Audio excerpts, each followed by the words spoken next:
సంక్షేమ వసతి గృహాలు, కేజీబీవీలు, రెసిడెన్షియల్ పాఠశాలలోని స్టోర్ రూమ్లతో పాటు కిచెన్, డైనింగ్ హాల్స్లను పరిశుభ్రంగా ఉంచుకోవాలని జిల్లా కలెక్టర్ ఇలా త్రిపాఠి ఆదేశించారు. స్టోర్ రూమ్లలోని నిత్యావసర సరుకులకు పురుగులు పట్టకుండా చూసుకోవాలని చెప్పారు. మంగళవారం ఆమె నల్గొండ జిల్లా పెద్దఊర మండల కేంద్రంలోని బాలికల గిరిజన సంక్షేమ వసతి గృహాన్ని ఆకస్మికంగా తనిఖీ చేశారు. వసతి గృహంలోని సౌకర్యాలు, టాయిలెట్స్, డార్మిటరీ అన్నిటినీ పరిశీలించారు. స్టోర్ రూమ్ ను తనిఖీ చేయగా స్టోర్ రూమ్ లో పరిశుభ్రత లేకపోవడంపై స్టోర్ ఇన్ఛార్జిపై ఆగ్రహం వ్యక్తం చేశారు. వంట సామాగ్రిని పరిశుభ్రంగా ఉంచాలని, ఎలాంటి పురుగులు, చీడపీడలు పట్టకుండా జాగ్రత్తలు తీసుకోవాలని అన్నారు.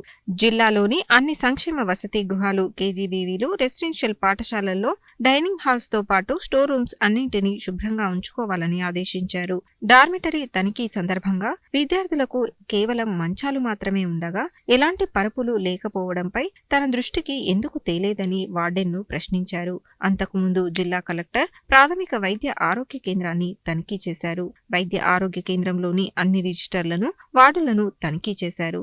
నూతనంగా నిర్మాణం చేపట్టిన పిహెచ్సి భవన నిర్మాణాన్ని మార్చిలోపు పూర్తి చేసి ప్రారంభానికి సిద్ధం చేయాల్సిందిగా ఆమె ఆదేశాలు జారీ చేశారు. పెద్దఊర తహసీల్దార్ సరోజిని, గిరిజన సంక్షేమ హాస్టల్ సంక్షేమ అధికారి తదితరులు ఉన్నారు.